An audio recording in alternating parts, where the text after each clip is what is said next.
Hello everyone, जय श्री राम सभी को। आज हम पढ़ेंगे एटम के बारे में। एटम के हम बोर्ड लेवल के सारे टॉपिक्स को इस एक ही वीडियो के अंदर क्लियर करेंगे। ठीक है, बहुत अच्छे से चीजों को समझेंगे। नोट्स वगैरह साथ के साथ में यहाँ पे डाल दूंगी, तो वहां से अपना नोट डाउन भी कर सकते हैं। ये मोस्टली बोर्ड्स के लिए है, इसके अंदर कोई एक्स्ट्रा कॉम्पिटिटिव एग्जाम वाला मटेरियल नहीं होगा। ठीक है, ठीक है। एटम के बारे में सबसे पहले जो डॉल्टन साइंटिस्ट थे, डॉल्टन ने क्या कहा था कि एटम ही सबसे सबसे ज्यादा स्मॉलेस्ट पार्टिकल क्या होता है, एटम होता है। उसने कहा कि एटम को हम डिवाइड नहीं कर सकते फर्दर। बट उसके कुछ टाइम बाद 1897 के अंदर 1897 में जे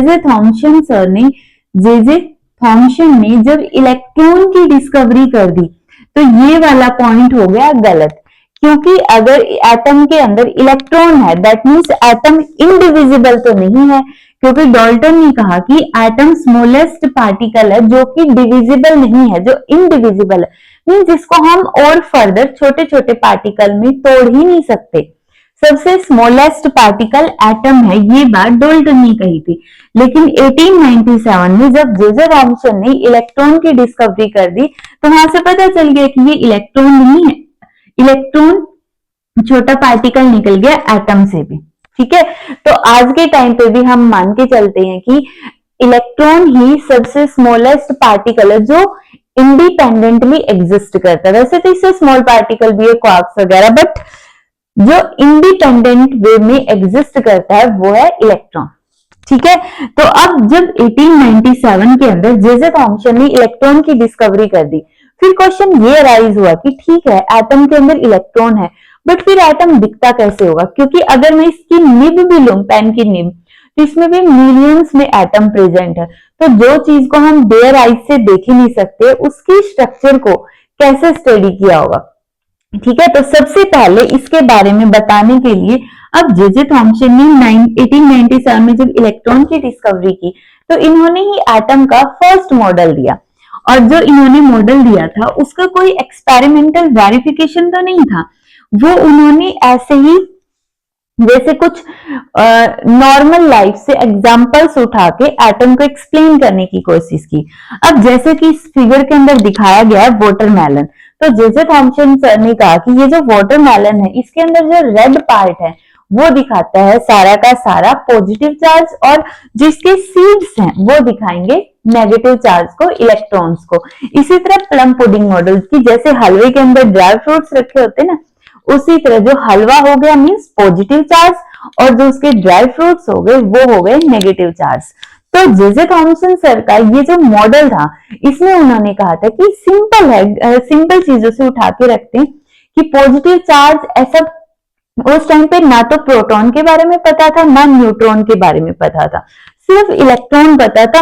अब एटम है न्यूट्रल, ये पता है कि एटम न्यूट्रल है, तो इसका मतलब अगर इलेक्ट्रॉन है कुछ पॉजिटिव भी होगा, तो वहां से कंक्लूजन निकल गया कि इसका मतलब कि वहां पे कुछ पॉजिटिव मटेरियल भी है। और वो पॉजिटिव मटेरियल जे थॉम्सन ने रेड पार्ट और अपना हलवे के एग्जाम्पल से शो कर दिया। तो उन्होंने कहा था कि जो एटम होता है, एटम का साइज होगा 10⁻10 मीटर, और इसके मॉडल को हम बोलेंगे plum pudding model, plum pudding model, या फिर हम बोलेंगे वाटरमेलन मॉडल। वैसे बेसिक नाम इसका यही है, एक तो जे थॉम्सन मॉडल और एक प्लम पुडिंग मॉडल। ठीक है, अब इसके लिमिटेशंस क्या क्या होगी?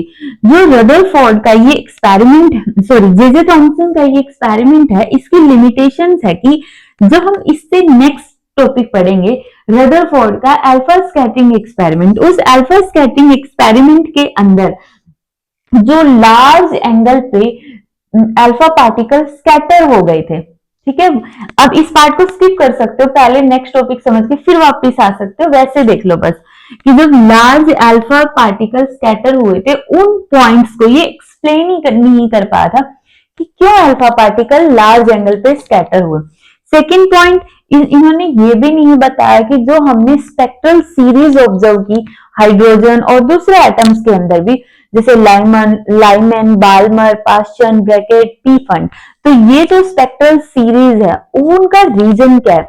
क्योंकि अगर वाटरमेलन मॉडल है तो इनका रीजन भी तो होना चाहिए, but J Thomson in points को एक्सप्लेन नहीं कर पाया और इसीलिए इस मॉडल को रिजेक्ट कर दिया गया। रिजेक्ट भी नहीं बोल सकते क्योंकि एक इनिशिएशन दी है, बट फिर भी इसमें ये लिमिटेशन थी, ये तो बस वैसे मॉडल था, इसलिए अब इसको फर्दर इंप्रूवमेंट करने के लिए नेक्स्ट साइंटिस्ट आए रदरफोर्ड। ठीक है, रदरफोर्ड एक्सपेरिमेंट। तो देखो जो रदरफोर्ड एक्सपेरिमेंट है, रदरफोर्ड का अल्फा स्कैटरिंग एक्सपेरिमेंट भी हम इसको बोलते हैं, ये गीगर और मार्सडन ने ये एक्सपेरिमेंट किया था। तो कई बार एग्जाम में ये भी आता है कि गीगर और मार्सडन जो साइंटिस्ट थे उनका अल्फा स्कैटरिंग एक्सपेरिमेंट को एक्सप्लेन करो। ठीक है, तो सबसे पहले तो इन्होंने ये मॉडल दिया था 1911 के अंदर। ठीक है, 1911 में, और इन्होंने इस मॉडल के अंदर किस चीज की डिस्कवरी की थी, वो की थी न्यूक्लियस के बारे में। किस चीज के बारे में डिस्कवरी की थी? न्यूक्लियस के बारे में डिस्कवरी की थी। ठीक है, अब इस मॉडल के अंदर इन्होंने सबसे पहले ली एक लेड कैविटी। लेड ही कैविटी क्यों ली? क्योंकि लेड सबसे स्टेबल होता है। ठीक है, सबसे ज्यादा स्टेबल है, इसलिए हम लेड यूज कर रहे हैं। उसके अंदर ये तो क्या, सिंपल लेड कैविटी। डायग्राम्स बना रही हूं क्योंकि ताकि याद हो जाए साथ के साथ। इसमें एक रेडियो एक्टिव एलिमेंट प्लेस कर दिया जो कि है बिस्मिथ। 83 इसका एटॉमिक नंबर है, 214 इसका मास नंबर है। ठीक है, तो ये हो गया हमारा बिस्मिथ का रेडियो एक्टिव सोर्स। और ये किस चीज का सोर्स है? अल्फा पार्टिकल का। यहां से अल्फा रेज निकलेंगे। अल्फा रेज एक तरह से यहाँ पे अल्फा पार्टिकल्स निकल रहे हैं, अल्फा पार्टिकल। अब ये पार्टिकल निकलने के बाद इधर उधर भागेंगे, तो इनको एक सीधी लाइन में रखने के लिए, जैसे स्कूल के अंदर पीटी का काम होता है, तो इसी तरह यहाँ पे पीटी का काम कौन कर रहा है? ये लेड कोलीमेटर। 2 स्लिट यूज कर लिए यहाँ पे। ये क्या है? Lead collimator. और इसका काम क्या होता है? अल्फा पार्टिकल को सीधा गोल्ड फॉइल तक लेके जाना। अब यहाँ पे जो है ये हमारी गोल्ड फॉइल है। ये क्या हो गई? Gold foil. ये गोल्ड फॉइल है, इसकी थिकनेस होती है 2.1 इंटू 10⁻⁻⁷ मीटर। एक तरह से गोल्ड फॉइल क्या है? जैसे अगर मैं बोल दूं ये मार्कर है, ये एटम है। ठीक है, एक एटम एक एटम एक एटम। तो इस तरह से ऐसा नहीं है कि एक एटम के नीचे दूसरे एटम की लेयर है। सिंपल एक एक एटम्स की लेयर इस तरीके से और एक एक एटम्स की लेयर इस तरीके से। एक तरह से हम ये बोल सकते हैं कि इस तरह से एटम्स की सिर्फ एक एक एटम की लेयर है। ये इतनी थिन फॉइल है, इतनी बिल्कुल पतली सी फॉइल इन्होंने यूज किया गोल्ड की। ठीक है, गोल्ड का एटॉमिक नंबर कितना होगा? 79। याद रखना है क्योंकि यूज होगा कैलकुलेशन में। तो 79 ये गोल्ड फॉइल हमने यूज कर लिया।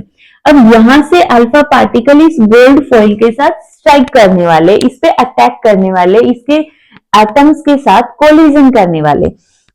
अब कोलिजन करने के बाद कहां जाएंगे? एटम के अंदर से निकल के जाएंगे, किस डायरेक्शन में गए, कितने एंगल पे गए, तो उसको स्टडी करने के लिए यहां पे रख दी गई जिंक सल्फाइड की स्क्रीन।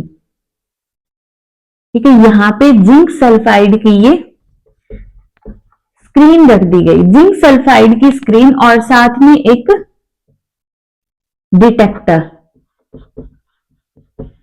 Movable detector. जो ये डिटेक्टर है ये किसी भी डायरेक्शन में मूव कर सकता है ऐसे जिंक सल्फाइड की स्क्रीन के साथ।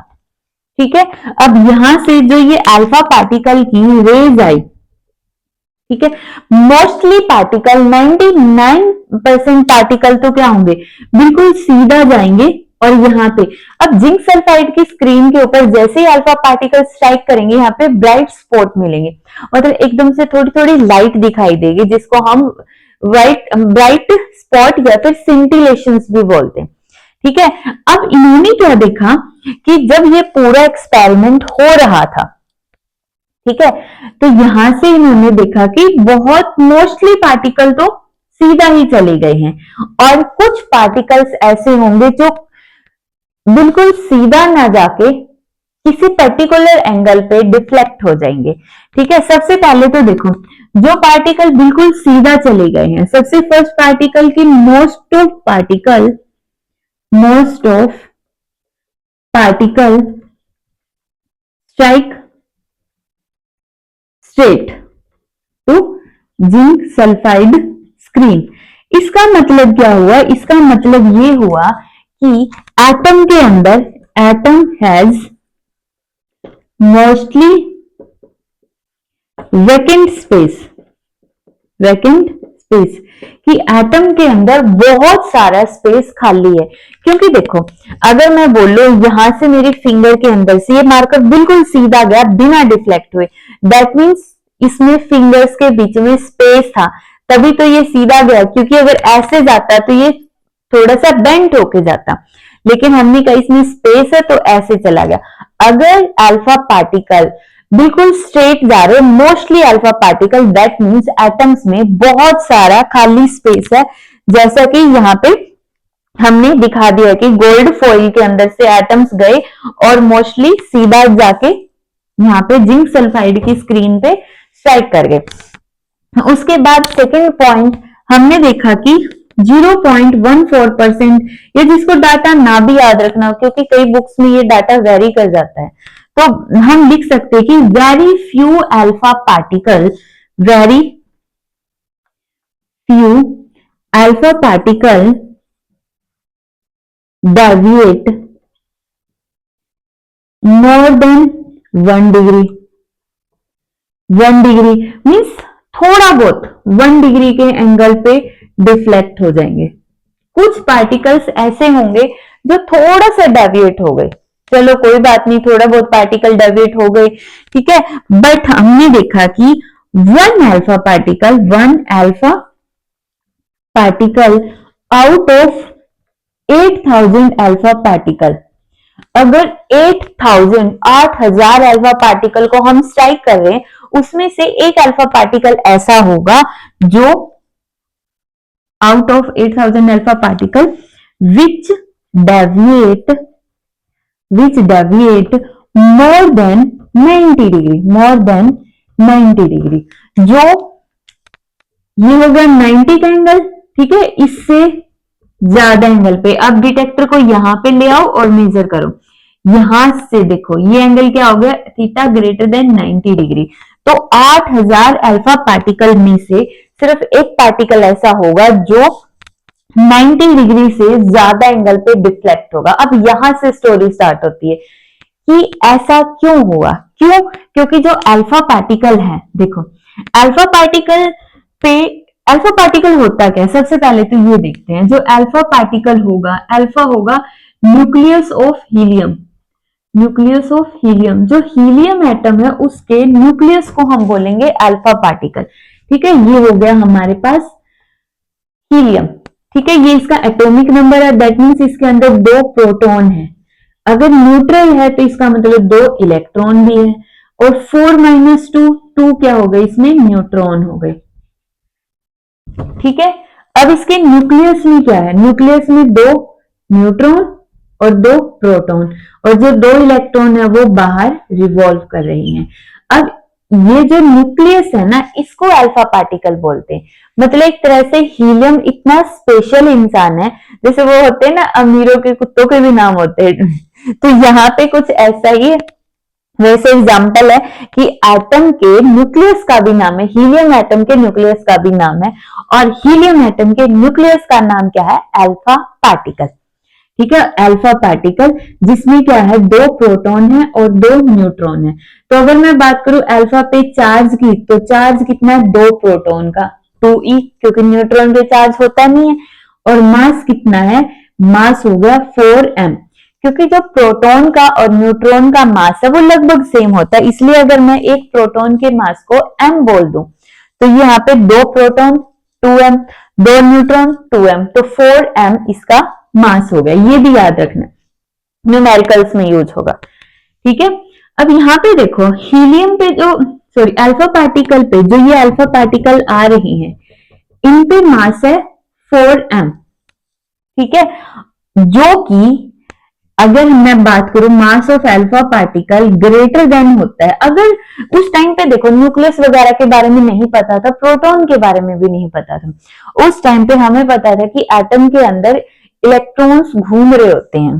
तो एक तरह से अगर दिमाग लगाएं कि क्या ये इलेक्ट्रॉन से कोलाइड करके इतने एंगल पे डिफ्लेक्ट हुआ है, क्योंकि उस टाइम पे हमें नहीं पता था कि न्यूक्लियस वगैरह कुछ होता है, उस टाइम पे तो तरबूज के बारे में हमें पता था। तो यहाँ पे क्या हुआ कि अगर अल्फा पार्टिकल इलेक्ट्रॉन से बहुत ज्यादा भारी है, कितना भारी होता है 7000 टाइम्स, 7000 गुना ज्यादा हैवियर होता है अल्फा पार्टिकल। तो यहाँ पे डेविएट कैसे कर दिया इलेक्ट्रॉन ने उसको, तो मतलब इलेक्ट्रॉन की वजह से तो ये डेविएशन हुआ नहीं है, तो ये डेविएशन किया किसने, यहां से कंफ्यूजन शुरू हुई कि अगर सारे पार्टिकल मोस्टली पार्टिकल स्ट्रेट गए हैं, अगर 99.9% पार्टिकल स्ट्रेट गए तो इसका मतलब क्या हुआ कि खाली स्पेस ज्यादा है, पॉजिटिव, जैसे तरबूज के रेड पार्ट की तरह जो पॉजिटिव चार्ज है वो ऐसे नहीं फैला हुआ है, अगर ऐसे फैला होता तो पार्टिकल सीधे नहीं जाते। तो ये तो क्लियर हो गया कि वो सारा रेड पार्ट पॉजिटिव नहीं है। सेकंड, इलेक्ट्रॉन भी इनको डेविएट नहीं कर रहे, ठीक है, तो यहां से ये कंफ्यूजन स्टार्ट हुई।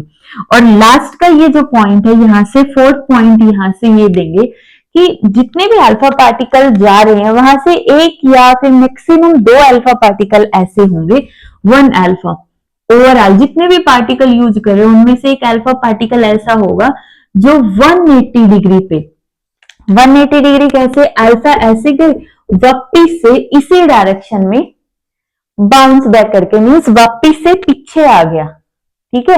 ये जो पूरी प्रोसेस हो रही है इसको हम इलास्टिक कोलिजन के थ्रू समझते हैं, ठीक है, ध्यान रखना।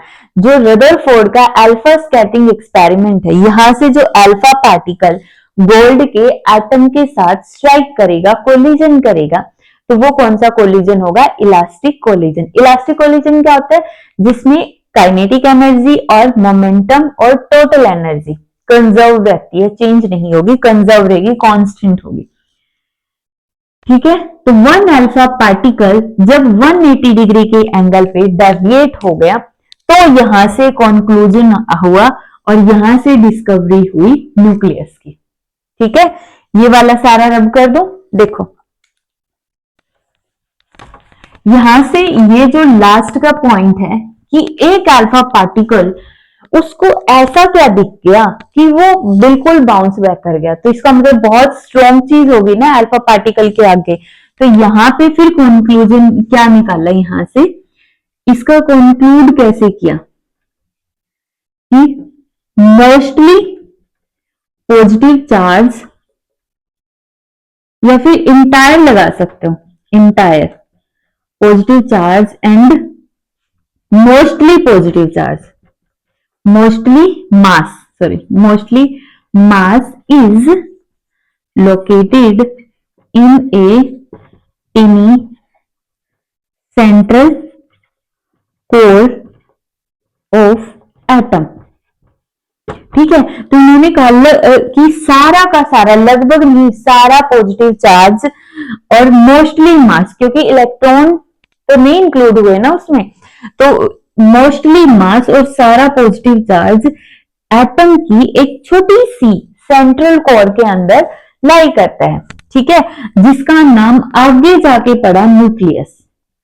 जब इन्होंने ये सारी चीजें बताई तो उस टाइम पे ये दोनों पॉइंट्स को भी बिल्कुल 100% श्योरिटी के साथ नहीं कह सकते थे कि मोस्टली या फिर कंप्लीटली या फिर ये न्यूक्लियस होगा, क्योंकि वहां पे जैसे आज के टाइम पे हमें बहुत ज्यादा ऐसे क्लियर नहीं है साइंस की टर्म में कि एलियंस वगैरह होते हैं, कहाँ होते हैं, वो बस हमारी थ्योरीज है, अजम्पशंस है, या फिर डीप स्टडी, कहीं सीक्रेट स्टडी चल रही है, वो चीजें अलग है। तो इसी तरह उस टाइम पे एटम के बारे में भी किसी को कुछ नहीं पता था, तो ये धीरे धीरे करके ये थ्योरी सामने आई इस तरह से, ठीक है। तो यहां से इस तरह से न्यूक्लियस की डिस्कवरी हो गई, क्लियर है। अगर बहुत ज्यादा डिटेल में इस टॉपिक को पढ़ना है तो इसकी अलग से बड़ी वीडियो बना रखी है, मैं लिंक डिस्क्रिप्शन में दे दूंगी, वहां से डिटेल में समझ सकते हो गया। तो यहां से न्यूक्लियस की डिस्कवरी हो गई।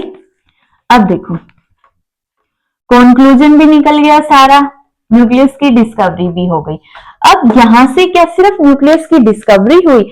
और एक पॉइंट और क्लियर कर देती हूँ कि हम ऐसा सोचते हैं कि न्यूक्लियस ऐसा है और इसके अंदर प्रोटॉन और न्यूट्रॉन ऐसे एडजस्ट कर रहे हैं, ऐसे सोचते हैं ना हम, बट ऐसा नहीं है।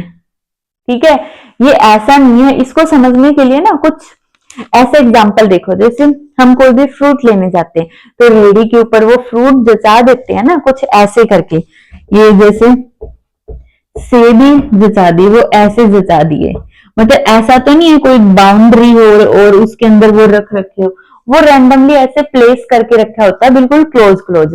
तो एक तरह से ये कभी भी ऐसे स्फीयर बनेगा ही नहीं, क्योंकि तुम कितने ही वहां पे स्फीयर रख लो, क्योंकि एटम को हमने स्फेरिकल इन शेप मानना है ना, तो कितनी भी बॉल लगा लो, क्रिकेट की बॉल, तो कितनी क्रिकेट की बॉल को कितने कॉम्पैक्ट में ऐसे एक दूसरे से चिपका के रख दो, बीच में भी स्पेस बचेगा और वो कभी भी ऐसे एक मतलब फुली स्पेस नहीं बनेगा, फुली स्फीयर नहीं बचेगा, बीच बीच में गैप रहेगा।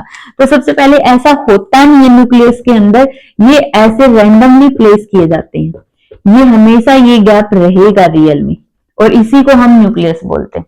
बट कोई बात नहीं, तुम इसको इग्नोर भी कर सकते हो। ठीक है, तो यहां से इसकी वर्किंग को एक्सप्लेन कर दोगे, लिख दोगे, और उसके बाद यहां से एक चीज और, ये हो क्यों रहा है, मींस अल्फा पार्टिकल न्यूक्लियस से रिपेल होके क्यों गया, due to Coulombian force of repulsion, जो हमने वहां पे पढ़ चुके हैं, किसके अंदर,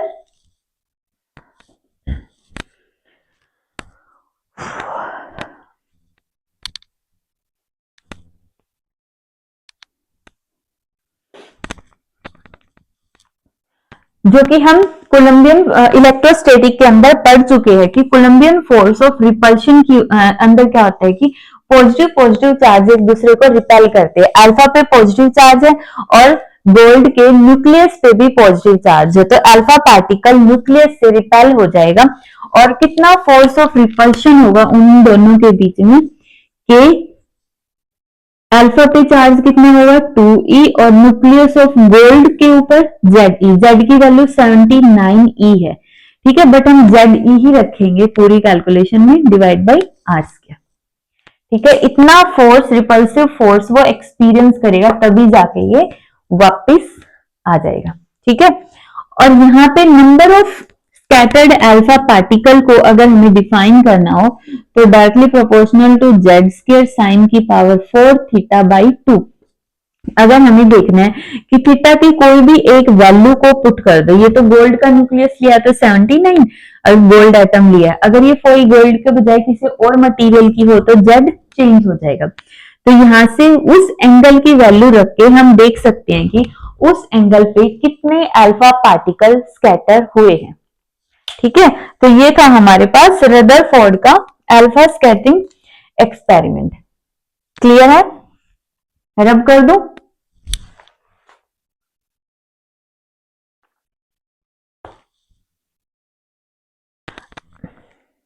ठीक है, अब देखो यहां से क्या क्या चीजें निकली थी, तो सबसे फर्स्ट तो था न्यूक्लियस का साइज।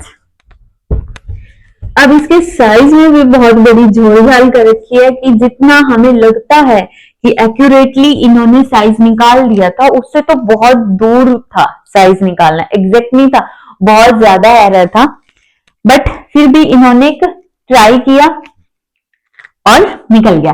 देखो डिस्टेंस ऑफ क्लोजेस्ट अप्रोच के अंदर अब क्या हुआ, ये न्यूक्लियस हो गया जिसपे पॉजिटिव चार्ज है, ये अल्फा पार्टिकल आ रहा है, अल्फा पार्टिकल आ रहा है। सबसे फर्स्ट पॉइंट यहाँ पे हम इलास्टिक कोलिजन मान के चलेंगे। इलास्टिक कोलिजन कौन सा होता है, जिसमें काइनेटिक एनर्जी कंजर्व रहेगी, जिसमें लीनियर मोमेंटम पी लगा लो सिंपल, लीनियर मोमेंटम भी कंजर्व रहेगा, और टोटल एनर्जी तो फिर कंजर्व रहती है सारे कोलिजन में। ठीक है, तो यहां से हम इलास्टिक कोलिजन मान के चलते हैं। ये हो गया न्यूक्लियस, जो कि रदरफोर्ड के एक्सपेरिमेंट में था गोल्ड का, बाकी किसी भी चीज का ले सकते हो। यहाँ पे देखो अल्फा पार्टिकल भागता हुआ आ रहा है, ठीक है, जो लेड कोलिमेटर के अंदर से जब भागता हुआ अल्फा पार्टिकल आया, कोई भी चीज अगर वो भाग रही है तो उसके अंदर कौन सी एनर्जी होगी? ऑब्वियसली काइनेटिक एनर्जी होगी उसके अंदर। अब काइनेटिक एनर्जी, अल्फा पे चार्ज कौन सा है? पॉजिटिव है। न्यूक्लियस पे चार्ज कौन सा है? पॉजिटिव है। दोनों में क्या होगी? रिपल्शन होगी। रिपल्शन होगी तो यहां से जाके उसकी स्पीड अब जैसे जैसे नजदीक जाएगा काइनेटिक एनर्जी डिक्रीज होती जाएगी, पोटेंशियल एनर्जी इंक्रीज होती जाएगी। एक पॉइंट ऐसा आएगा जहां पे उसकी सारी काइनेटिक एनर्जी पोटेंशियल एनर्जी में कन्वर्ट होगी। जब ये बिल्कुल नजदीक से पहुंचा, यहां जाके इसकी काइनेटिक एनर्जी जीरो, क्योंकि इस जगह पे रेस्ट में आ गया। जैसे वो करते हैं ना चुंबक, चुंबक दो मैग्नेट ले लो, उनके दोनों के नॉर्थ पोल देखो, वो रिपेल करेंगे। जैसे ही हम उनको ऐसे करवाएंगे ना, अगर दोनों नॉर्थ पोल है तो वो ऐसे ऐसे जाते हैं। तो यहाँ पे भी कुछ ऐसे ही रिपल्शन हो रही है, तो इसलिए यहाँ पे काइनेटिक एनर्जी जीरो होगी और पोटेंशियल एनर्जी क्या हो गई? मैक्सिमम। और हम मान के चलते कि ये जो डिस्टेंस है ये आर नॉट है, जिसको हम बोलते हैं आर नॉट को distance of closest approach, distance of closest approach. ठीक है, डिस्टेंस ऑफ क्लोजेस्ट अप्रोच। और यहां से जो आर नोट की वैल्यू आएगी उससे कहीं ज्यादा कम न्यूक्लियस की रेडियस होती है। तो यहां से ये जो डिस्टेंस ऑफ क्लोजेस्ट अप्रोच है, ये जस्ट एक अप्रोक्सीमेशन है कि मान लो कि उसकी वैल्यू होगी, जैसे हमने बोल दिया कि उसकी वैल्यू 100 है और एक्चुअल में पता चला उसकी वैल्यू तो 60 थी, जो हमने 100 मान के चली थी। ठीक है, बाकी कितना एरर वगैरह वो अलग से जो सिंगल सिंगल टॉपिक है वहां करवा रखा है, वहां से देख लेना। तो यहां से देखो जो हमारा बोर्ड में आएगा ये उतना ही है। तो सबसे पहले using law of conservation of energy, using law of conservation of energy.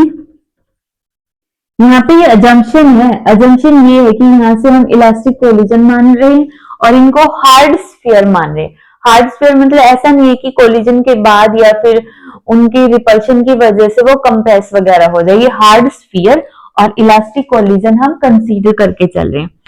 तो using law of conservation of energy के according kinetic energy is equal to potential energy at this point. Kinetic energy होगी half mv square, potential energy होगी k Z E, इसका nucleus पे charge, alpha पे charge और divide by R naught. Potential energy में divide by क्या होता है? डिस्टेंस, और ये डिस्टेंस हमने बोल दी है आर नॉट। तो यहां से आर नॉट किसके इक्वल आ गया? K Z E 2e divide by half M V square. और यहां से वैल्यू पुट करके, एटॉमिक नंबर की वैल्यू पुट करके हम डिस्टेंस ऑफ क्लोजेस्ट अप्रोच निकाल सकते हैं, जिसको हमने साइज ऑफ न्यूक्लियस भी बोला है।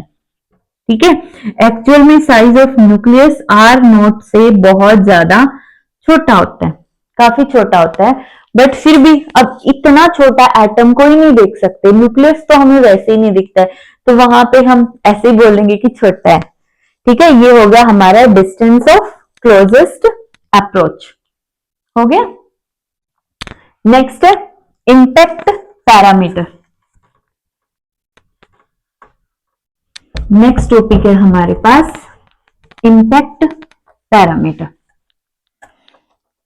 अब जो इंपैक्ट पैरामीटर होता है उसको हम कैसे समझेंगे? इसी तरह से ये हो गया ये न्यूक्लियस और ये हो गई बिल्कुल सेंट्रल लाइन। ठीक है, अब पार्टिकल कैसे जा रहे हैं?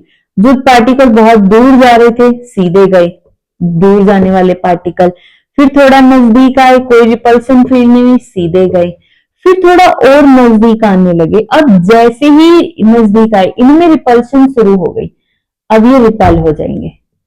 तो वो पहला पार्टिकल जो अल्फा का, वो पहला पार्टिकल जो सबसे पहला पार्टिकल जो रिपल्शन फेस करता है, हमें वो लेना है। इसको हम बोलेंगे फर्स्ट या initial velocity vector, initial velocity vector, initial velocity vector. ठीक है, ये होगी सेंट्रल लाइन, सेंट्रल लाइन, और इनके बीच की डिस्टेंस को हम बोलते हैं इंपैक्ट पैरामीटर, जिसको हम बी से दिखाते हैं। फॉर एग्जाम्पल मान लो बी से दिखा रहे, कोई कंपलसरी तो नहीं है, बट फिर भी मान लो बी से दिखा दिया हमने, और ये बी डिस्टेंस यहां पे नहीं ले सकते क्योंकि ये यहाँ पे तो डेविएट हो चुका है, हमें वहां पे लेनी है जहां से पार्टिकल अनडेविएटेड था। ठीक है, तो इम्पैक्ट पैरामीटर की डेफिनेशन क्या होगी? It is defined as the perpendicular distance between the initial velocity vector and the central line of the nucleus. ठीक है, अब इसका डेरिवेशन वगैरह हमारे सिलेबस में है नहीं, तो इसका जो फॉर्मूला है वो कितना हो जाएगा? बी की value K Z E cot of theta by 2 और डिवाइड बाई काइनेटिक एनर्जी। ये हो गया हमारा इम्पैक्ट पैरामीटर। ठीक है, नोट डाउन करो। Sorry, Z E square, sorry इसको करेक्ट करो, जेड ई स्क्वायर आएगा। ठीक है, अब यहां से देखो, अगर हम बोले बी 0 है, अगर बी 0 आ गया, बी 0 आने का मतलब ये जो पार्टिकल बी 0 का मतलब है कि हम वो पार्टिकल ले रहे हैं जो न्यूक्लियस के बिल्कुल हेड ऑन कोलिजन करने वाला है, means that alpha particle which is going for head-on collision,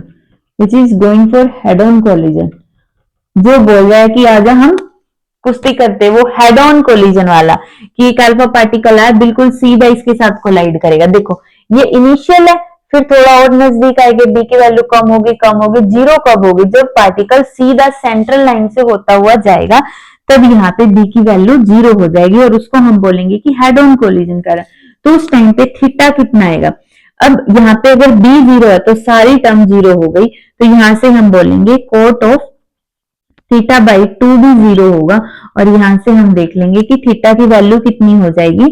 theta की वैल्यू यहां से हो गई, थीटा बाई 2 हो गया 90 और थीटा बाई सिंपल थीटा हो गया 180 डिग्री। ठीक है, कर लोगे तो ऐसे किसी भी डी की कोई भी वैल्यू दे दे और तुमसे थीटा पूछ सकते हैं, या फिर थीटा की कोई भी वैल्यू देके तुमसे बी की वैल्यू पूछ सकते हैं। तो ये हो गया हमारा इम्पैक्ट पैरामीटर। कुछ डाउट हो तो पूछ सकते हो, पूछ कैसे सकते हो, कमेंट में पूछ सकते हो। हो गया? ठीक है, अब देखो लिमिटेशन ऑफ रदरफोर्ड एक्सपेरिमेंट। अब जो ये एक्सपेरिमेंट था इसकी कुछ लिमिटेशंस भी थी, क्योंकि जो हमारा फर्स्ट साइंटिस्ट था जे थॉमसन, उनके मॉडल में भी लिमिटेशन थी, तो इनके मॉडल में भी होगी। उनके मॉडल की लिमिटेशन समझ में आई अब यहाँ से, कि ये जो 180 पे या ग्रेटर देन 90 डिग्री पे एंगल डिफ्लेक्ट हो रहा था, या फिर जो मोस्टली सीधा कैसे गए, क्योंकि अल्फा पे पॉजिटिव है। अगर जे थॉमसन का वो जो वाटरमेलन मॉडल सही होता, फिर तो सारे पार्टिकल बाउंस बैक करने चाहिए थे, वो मोस्टली पार्टिकल सीधा कैसे गए? तो ये अल्फा स्कैटरिंग, अल्फा पार्टिकल की स्कैटरिंग को जे थॉमसन एक्सप्लेन नहीं कर पाता। क्लियर? दूसरी लिमिटेशन आगे टॉपिक आएगा फिर समझ आएगी। तो इसकी लिमिटेशन क्या क्या है देखो, ये इसकी लिमिटेशन है। फर्स्ट लिमिटेशन में इन्होंने बोल रखा है, सबसे पहले तो जो रदरफोर्ड है उन्होंने यूज किया था क्लासिकल इलेक्ट्रोमैग्नेटिक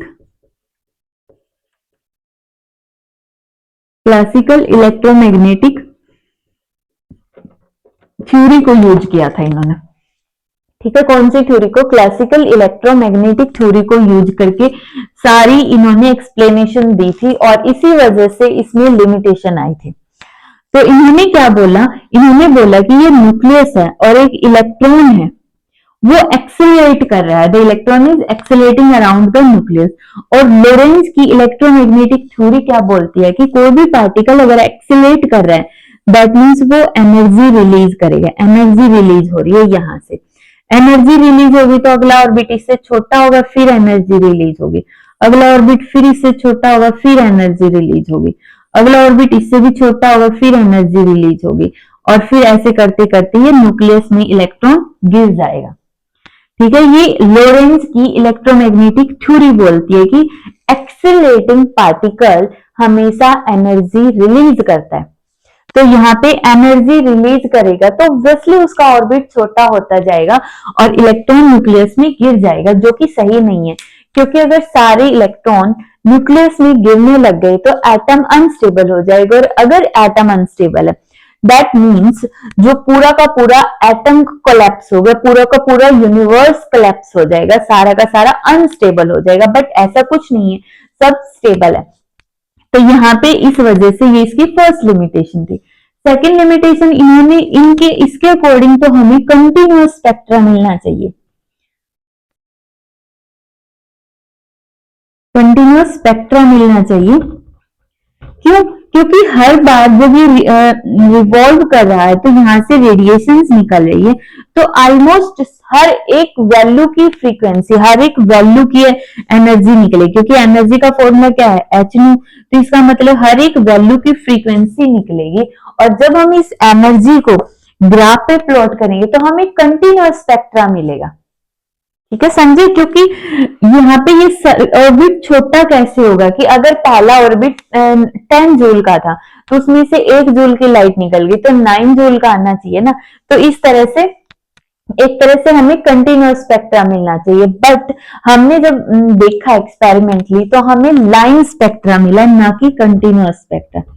कैसा स्पेक्ट्रा मिला? लाइन स्पेक्ट्रा, जिसको हम Lyman, Balmer, Paschen, Brackett, Pfund series के नाम से भी जानते हैं। तो ये इसकी 2 लिमिटेशन है। क्लियर? जो रदरफोर्ड का अल्फा स्कैटरिंग एक्सपेरिमेंट है, यहाँ पे ये कंप्लीट होगा विद इट्स लिमिटेशन। अब हम नेक्स्ट टॉपिक स्टार्ट करते हैं। तो नेक्स्ट टॉपिक है हमारा नील बोहर मॉडल, और ये मॉडल दिया था नील बोहर ने 1913 के अंदर। अब जो नील बोहर सर है, उन्होंने सबसे इंपॉर्टेंट पॉइंट तो ये है कि इन्होंने अर्ली क्वांटम आइडियाज को यूज किया, अर्ली क्वांटम आइडियाज,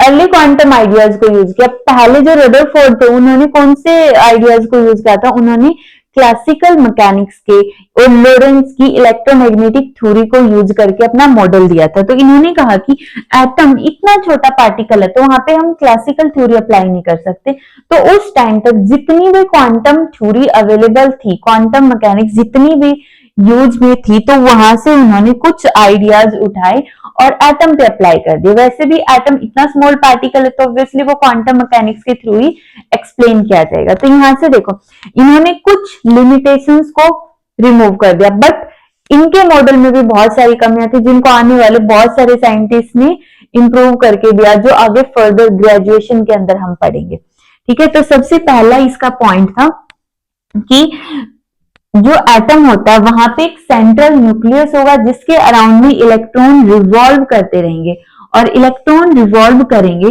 तो इलेक्ट्रॉन को रिवॉल्व करने के लिए क्या चाहिए? सर्कल में अगर इलेक्ट्रॉन रिवॉल्व करेंगे तो वहां पे उनको चाहिए सेंट्रीपिटल फोर्स, और सेंट्रीपिटल फोर्स को प्रोवाइड कौन कर रहा है? सेंट्रीपिटल फोर्स को प्रोवाइड कर रहा है न्यूक्लियस और इलेक्ट्रॉन के बीच में जो इलेक्ट्रोस्टैटिक फोर्स ऑफ अट्रैक्शन है, ये वाला इसको सेंट्रीपिटल फोर्स को प्रोवाइड करेगा।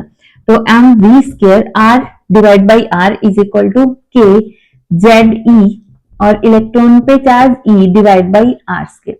ये इसका फर्स्ट पोस्टुलेट था। ठीक है, जो कि मैं यहां पे लिख देती हूँ, ये जरूरत पड़ेगी हमें। M V square by R is equal to K Z E square divide by R square. First postulate यही था कि इलेक्ट्रॉन सर्कल में रिवॉल्व करे अराउंड द न्यूक्लियस, और सर्कल में रिवॉल्व करने के लिए जो सेंट्रीपिटल फोर्स की रिक्वायरमेंट है वो देगा न्यूक्लियस और इलेक्ट्रॉन के बीच लगने वाला एट्रैक्टिव फोर्स। ठीक है, सेकंड पोस्टुलेट देखो। सेकंड पोस्टुलेट किसके बारे में? About the stable orbits. किसके बारे में है? Stable orbit. तो इसमें इन्होंने क्या बोला है कि जो इलेक्ट्रॉन रिवॉल्व कर रहा है around the nucleus in the stable discrete non radiating orbit. ये जो वर्ड है ना, स्टेबल, डिस्क्रीट और साथ में non radiating, non radiating. Stable है, डिस्क्रीट अलग अलग है, ऐसा नहीं है कि रिवॉल्व होता हुआ गिर रहा है, ऐसे अलग अलग ऑर्बिट है। नॉन रेडिएटिंग है, एनर्जी को इस तरह से रिलीज नहीं कर रहे। अगर एक ऑर्बिट ये है तो ये इसकी एनर्जी फिक्स है, अगर ये ऑर्बिट है तो इसकी एनर्जी फिक्स है, एक ऑर्बिट की एनर्जी फिक्स है, इसलिए हम बोलते हैं नॉन रेडिएटिंग ऑर्बिट है। ठीक है, stable discrete non radiating orbit में इलेक्ट्रॉन रिवॉल्व कर रही हैं और उन ऑर्बिट्स का जो एंगुलर मोमेंटम है M we R, angular momentum कितना होगा एम वी आर, किसके इक्वल होगा एन एच कट, जिसको हम N H divide by 2 pi भी बोलते हैं।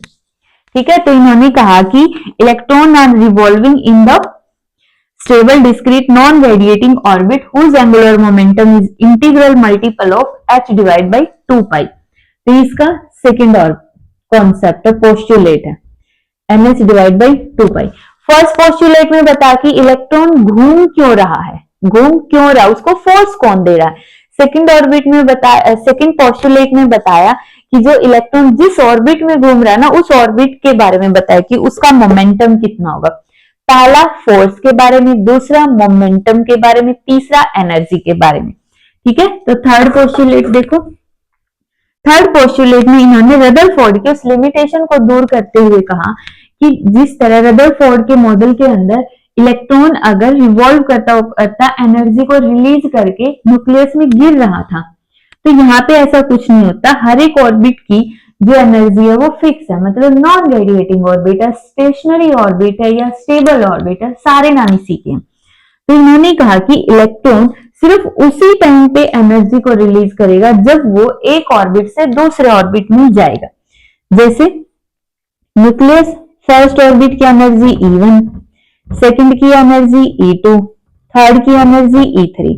अगर फर्स्ट से सेकंड में जाना है, फर्स्ट ऑर्बिट से सेकंड में जाना है, तो इसको एनर्जी देनी पड़ेगी, एनर्जी दो तब जाके ये जंप करेगा, मतलब इसको एनर्जी दो तब जाके ये जंप करेगा, इसको एनर्जी दो इलेक्ट्रॉन को। लेकिन अगर हायर ऑर्बिट से नीचे की तरफ आ रहा है तो ये एनर्जी को रिलीज करेगा। अगर ऊपर वाले ऑर्बिट से नीचे वाले अंदर वाले ऑर्बिट्स के अंदर जा रहा है तो एनर्जी रिलीज होगी, और अंदर से बाहर की तरफ जा रहा है तो एनर्जी को एब्जॉर्ब करेगा।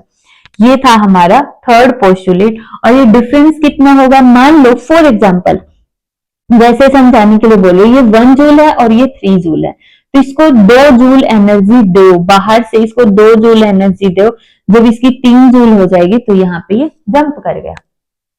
ठीक है, तो एनर्जी कितनी होगी E2 minus E1 is equal to E।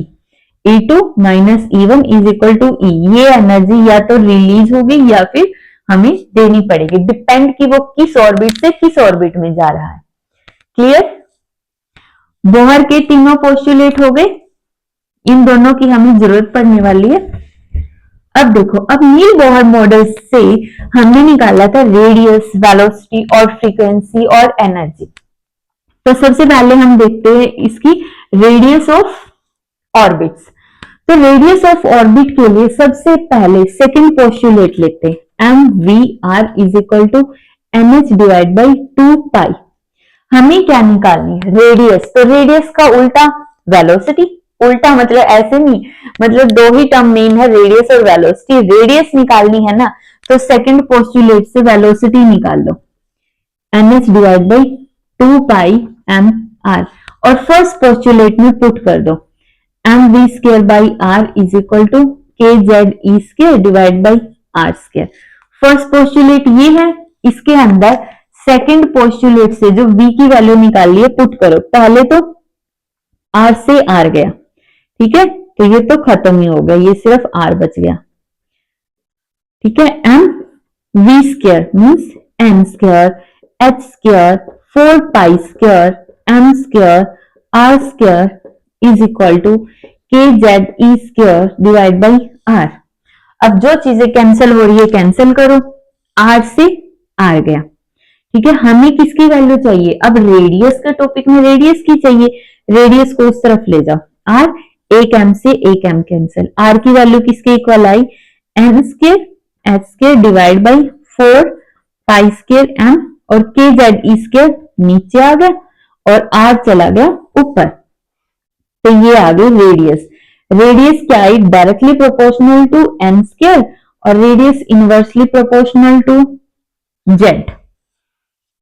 ठीक है, एन स्क्वायर मींस अगर फर्स्ट ऑर्बिट की देखें तो 1, अगर हम सेकंड ऑर्बिट की देखें तो 4, अगर हम थर्ड ऑर्बिट की देखें तो n 9। तो यहां से जो रेडियाई का रेशियो है वो 1:4:9:16 है। तो इस तरह से मतलब ऐसा नहीं है कि न्यूक्लियस ये होगा, इक्वली स्पेस्ड नहीं है ऑर्बिट, ये ऑर्बिट इक्वली स्पेस्ड नहीं है कि जितना डिफरेंस इसमें उतना ही डिफरेंस इसमें होगा और उतना ही डिफरेंस इसमें होगा, ऐसा नहीं है। डिफरेंस है वो अनइवन होगा, कहीं पे डिफरेंस कम होगा, कहीं पे डिफरेंस ज्यादा होगा। ठीक है, ये इनकी रेडियाई का रेशियो, ये ध्यान रखना है, ये क्वेश्चन आता है आईआईटी में भी पूछा गया क्वेश्चन है कि नील बोहर मॉडल के अंदर जो रेडियस है स्टेबल ऑर्बिट की, वो नंबर ऑफ ऑर्बिट पे या क्वांटम नंबर पे किस तरह से डिपेंड करती है, प्रिंसिपल क्वांटम नंबर पे किस तरह से डिपेंड करती है, directly proportional to N square, inversely proportional to Z. और यहां से ये आर की वैल्यू अगर याद रख सकते हो तो बहुत मेहरबानी होगी, N square H square 4 pi square M K Z E square. ठीक है, N square H square divide by 4 pi square M K Z E square. Easy सा, 3-4 बार पढ़ोगे याद हो जाएगा। हो गया, रेडियस निकल गई। तो यहाँ पे देखो, अगर मैं हाइड्रोजन एटम की बात करूं, हाइड्रोजन एटम की, तो इसके अंदर जेड हो गया 1, फर्स्ट ऑर्बिट के लिए m इज इक्वल टू 1, तो रेडियस आएगी 0.529 एंगस्ट्रॉम। ये हाइड्रोजन एटम के फर्स्ट ऑर्बिट की रेडियस है 0.529 एंगस्ट्रॉम। क्लियर? अब सेकंड पोस्टुलेट, सॉरी सेकंड देखो, हमें क्या निकालनी है, वेलोसिटी निकालनी। वेलोसिटी मतलब कि एक न्यूक्लियस के चारों तरफ इलेक्ट्रॉन कितनी स्पीड से मूव कर रहा है, हमें वो स्पीड बतानी है। ठीक है, तो इसके लिए हम क्या करेंगे, वेलोसिटी निकालनी है ना, स्पीड या वेलोसिटी निकालनी है। वेलोसिटी का उल्टा क्या होगा, रेडियस। दोनों के अंदर से रेडियस निकाल के कंपेयर कर दो, बिल्कुल इजी है। देखो, फर्स्ट है M V square by R is equal to K Z E square by R square. R से आर कैंसिल, तो यहां से आर किसके इक्वल आ गया, R is equal to K Z E square divide by M V square. Second postulate से M we R is equal to M H divide by 2 pi, यहां से आर किसके इक्वल आया, R is equal to N H divide by 2 pi M V. देखो, दोनों के अंदर से कुछ भी नहीं किया मैंने, सिर्फ आर निकाला और दोनों को कर दो compare, comparing both equations.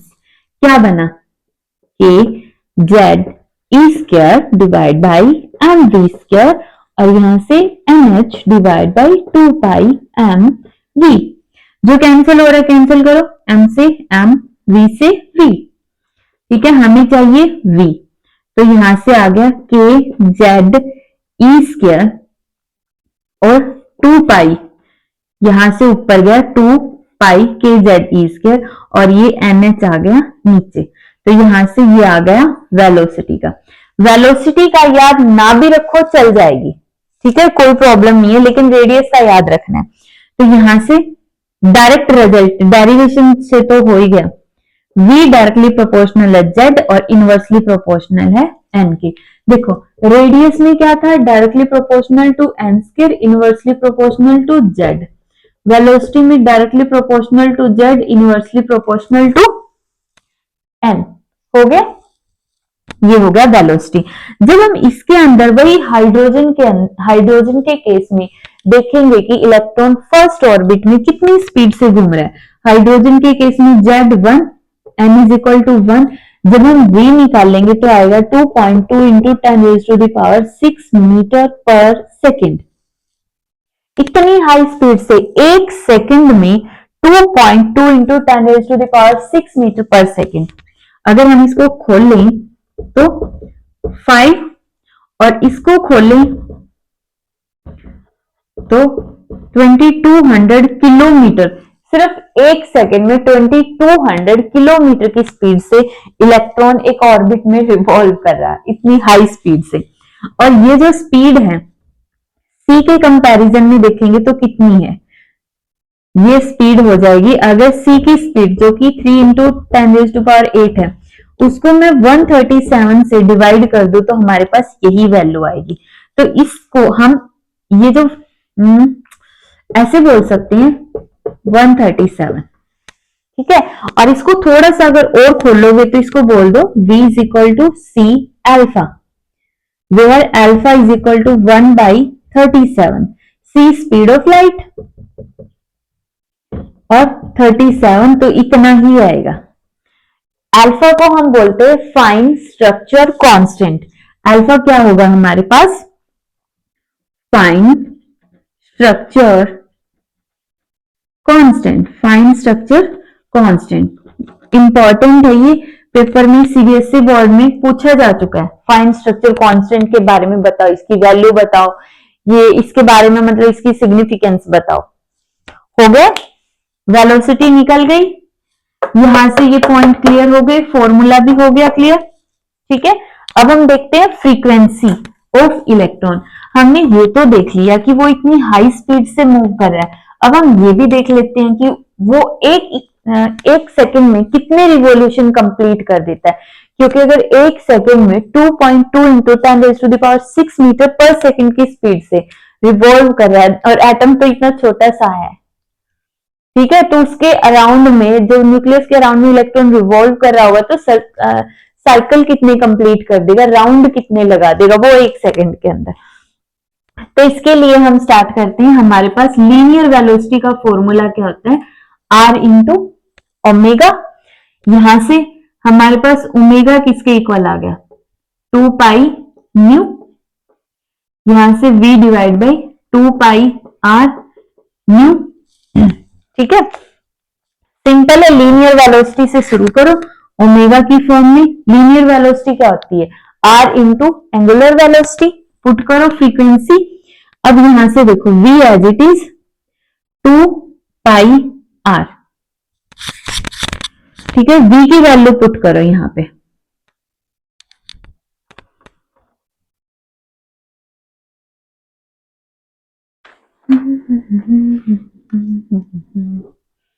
To pi K E square divide by N H.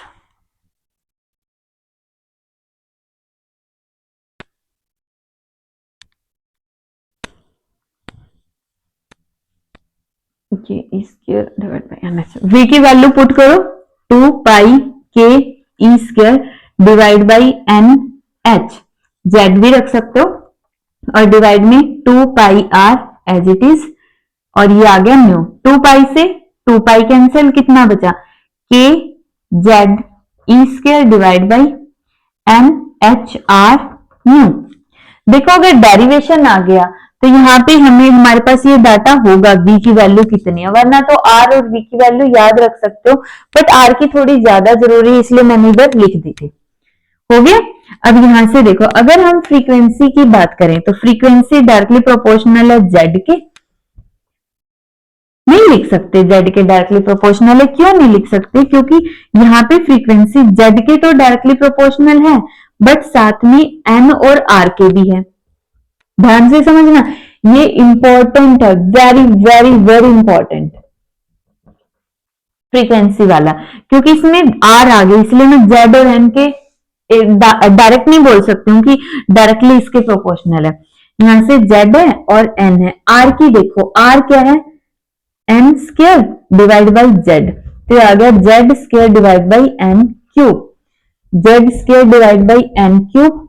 और अगर मैं टाइम पीरियड देखूं इधर से, फ्रीक्वेंसी तो क्या हो गया, z स्क्वायर के डायरेक्टली और n की क्यूब के यूनिवर्सली, और टाइम पीरियड देखेंगे तो n cube divide by z square आ गया। क्लियर। जब हम इसके अंदर सारी वैल्यूज को पुट करेंगे तो हमारे पास आएगा 657 इंटू 10⁻15 हर्ट्ज, इतनी फ्रीक्वेंसी, मतलब एक सेकंड के अंदर इतनी साइकिल, अगर 6 को छोड़ भी दें तो 10⁻15 साइकिल कंप्लीट कर लेता है। ये था हमारा बोहर नील बोहर मॉडल के तीनों पोस्टुलेट हमने पढ़े और रेडियस, वेलोसिटी और फ्रीक्वेंसी के बारे में पढ़ा। अब हम इसकी एनर्जी देखते हैं कि नील बोहर मॉडल के अकॉर्डिंग जब इलेक्ट्रॉन एक ऑर्बिट में रिवॉल्व करता है तो उसकी एनर्जी कितनी होगी। ठीक है, तो देखो एनर्जी इसकी जरूरत पड़ेगी, कहां पे पड़ेगी, एनर्जी के अंदर पड़ेगी। इसको रब कर दो। तो देखो एक इलेक्ट्रॉन ऑर्बिट के अंदर रिवॉल्व कर रहा है, तो कोई भी पार्टिकल जब रिवॉल्व कर रहा है तो ऑब्वियस सी बात है उसमें काइनेटिक एनर्जी तो होगी होगी। अब वो न्यूक्लियस के अराउंड में रिवॉल्व कर रहा है, उसकी कुछ पोजीशन भी होगी, दैट मीन्स उसमें पोटेंशियल एनर्जी भी होगी। तो कोई भी इलेक्ट्रॉन जो न्यूक्लियस के अराउंड में रिवॉल्व कर रहा है उसके पास दो एनर्जी होगी, काइनेटिक एनर्जी और पोटेंशियल एनर्जी। वो हमें निकालनी है यहाँ पे। सबसे पहले हम उसकी देखेंगे काइनेटिक एनर्जी। ठीक है, इधर लिख देते हैं काइनेटिक एनर्जी। काइनेटिक एनर्जी निकालने के लिए हम क्या करेंगे, using Bohr's first postulate. Using Bohr's first postulate, वो क्या था, M V square by R is equal to K Z E square by R square. R से आर कैंसिल हो गया, हमारे पास कितना आ गया, M V square is equal to K Z E square divide by R. हमें चाहिए काइनेटिक एनर्जी। काइनेटिक एनर्जी के लिए दोनों साइड हाफ से मल्टीप्लाई कर दो, तो यहां से काइनेटिक एनर्जी आ गई के Z E square divide by 2r। Simple. ठीक है, इसी तरह हम पोटेंशियल एनर्जी देखेंगे। पोटेंशियल एनर्जी किसके इक्वल होती है, पोटेंशियल एनर्जी होती है charge into potential, charge into potential. Charge किसका, जो पार्टिकल रिवॉल्व कर रहा है। अब ये हो गया न्यूक्लियस, इसके अराउंड में इलेक्ट्रॉन रिवॉल्व कर रहा है, तो चार्ज तो हो गया इलेक्ट्रॉन का माइनस ई, पोटेंशियल हो गया इस न्यूक्लियस का, यहाँ पे इस पॉइंट पे मान लो जहां पे रिवॉल्व कर रहा है, क्या होगा, K Z E divide by R. तो यहां से जो पोटेंशियल एनर्जी आई वो आ गई minus K Z E square divide by R. Simple, निकल गई। पोटेंशियल एनर्जी हमने निकाल दी और काइनेटिक एनर्जी निकाल दी। टोटल एनर्जी कितनी होगी, टोटल एनर्जी होगी kinetic energy plus potential energy. Kinetic energy का formula K Z E square divide by 2r और पोटेंशियल एनर्जी का minus K Z E square divide by R. ठीक है, याद हो गया। अब इसको सॉल्व कर दो, 2r एलसीएम के Z E square minus 2 K Z E square, तो टोटल एनर्जी आ गई minus K Z E square divide by 2r। देखो ध्यान से, इसमें ये है नेगेटिव साइन, ये negative sign means total energy negative है, और नेगेटिव एनर्जी क्या शो करती है, इस इलेक्ट्रॉन की जो एनर्जी है ना वो नेगेटिव है, that means electron is not free, electron is bound, electron is not free, it is bound to nucleus. ये इस न्यूक्लियस से बंधा हुआ है, इसकी टोटल एनर्जी नेगेटिव है, इसलिए हम बोल रहे हैं ये न्यूक्लियस से बंधा हुआ है। इसकी टोटल एनर्जी काइनेटिक एनर्जी के इक्वल एंड अपोजिट है, टोटल एनर्जी नेगेटिव और काइनेटिक एनर्जी पॉजिटिव है। इनका रिलेशन भी आ जाता है कि total energy is equal to minus of kinetic energy, और टोटल एनर्जी का और पोटेंशियल एनर्जी का रिलेशन देखेंगे तो total energy is equal to twice of total energy is equal to potential energy. Potential energy किसके इक्वल है, अगर मैं potential energy is equal to total energy को 2 से मल्टीप्लाई कर दूं तो हमारे पास आ जाएगी पोटेंशियल एनर्जी। ठीक है, ये रिलेशन होता है इनके अंदर। तो इतना कर लोगे, ये इलेक्ट्रॉन की एनर्जी है इन द ऑर्बिट, न्यूक्लियस के अराउंड में जो इलेक्ट्रॉन घूम रहा है उसके पास इतनी एनर्जी है। ठीक है, एक छोटा सा इलेक्ट्रॉन है, न्यूक्लियस के अराउंड में दिखता भी नहीं है, और उसके पीछे में कितना सारा चीजें याद करनी पड़ती है, समझनी पड़ती है। हो गया, ठीक है। अब ये आर की वैल्यू लिखी क्यों थी हमने, इनको तो रब कर दे ऊपर वालों को, हमें चाहिए आर की वैल्यू। ठीक है, इसको यूज करते हैं।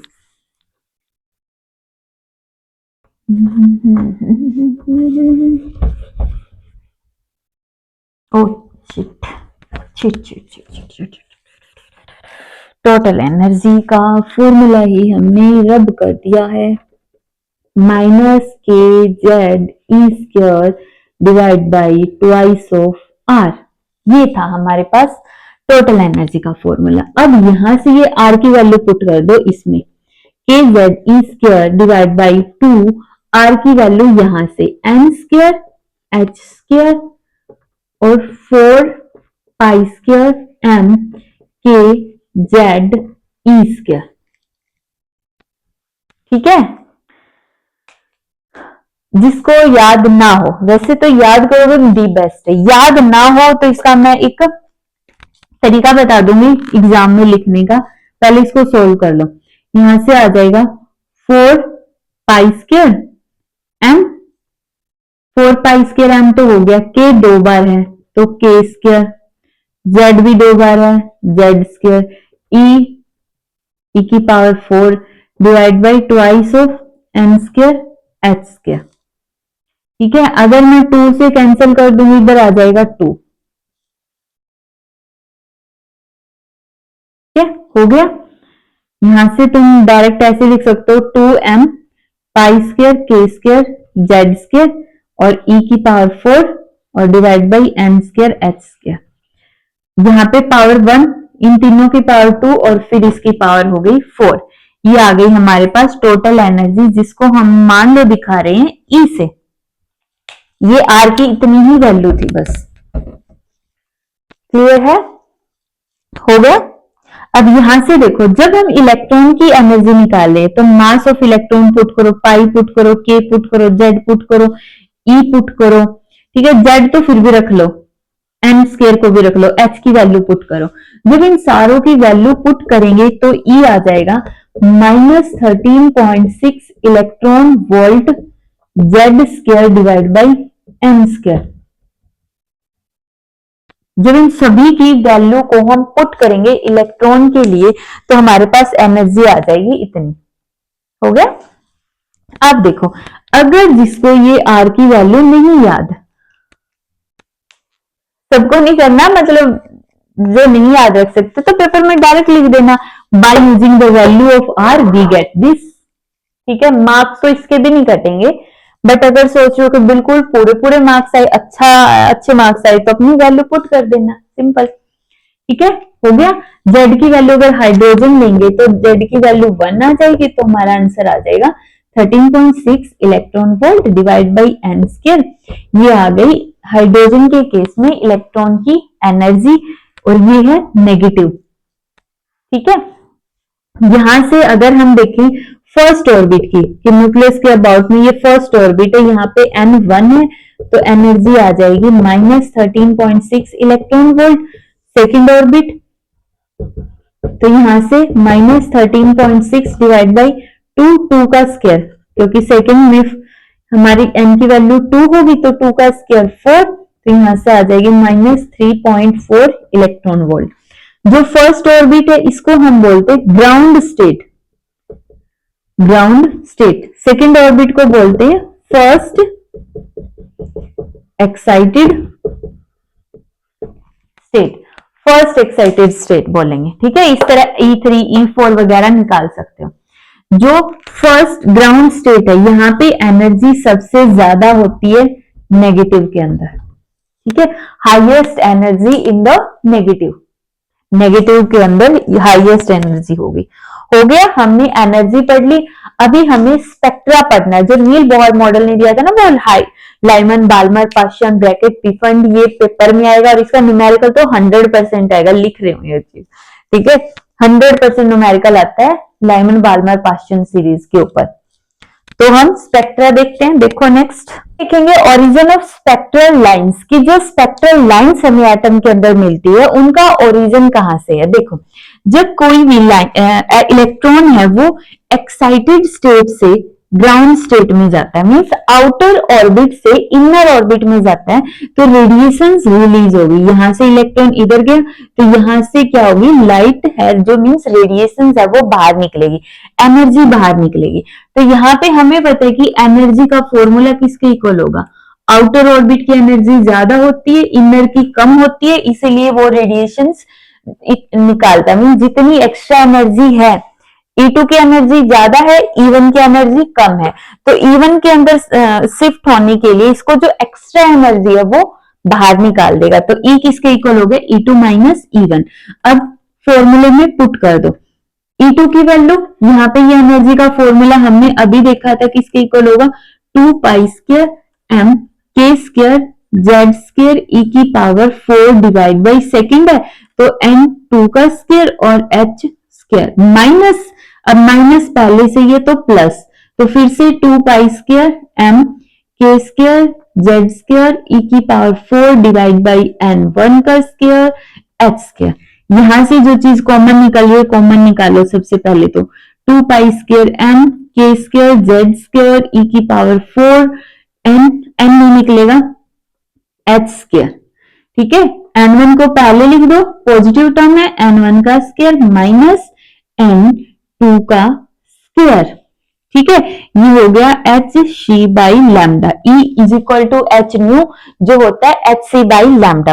अब यहां से जब हम इसको सोल्व कर चुके, इस वाली टर्म को सोल्व किया था तो आया था -13.6 electron volt z square as it is, ठीक है। ये वाला पार्ट हम सोल्व कर भी चुके हैं, तो करना चाहो तो कर दो, वरना तो डायरेक्ट लिखो 1 बाई लैम्डा और इसको 2 पाई square m k square z square e की पावर 4 h c को नीचे लेके आओगे तो h क्यूब c और 1 बाई n1 का स्क्वायर माइनस 1 बाई n2 का स्क्वायर, और ये हमारे पास बन गया वेव नंबर। इसको हम क्या बोलेंगे, वेव नंबर, ठीक है। वेव नंबर 1 बाई लैम्डा को क्या बोलेंगे, वेव नंबर।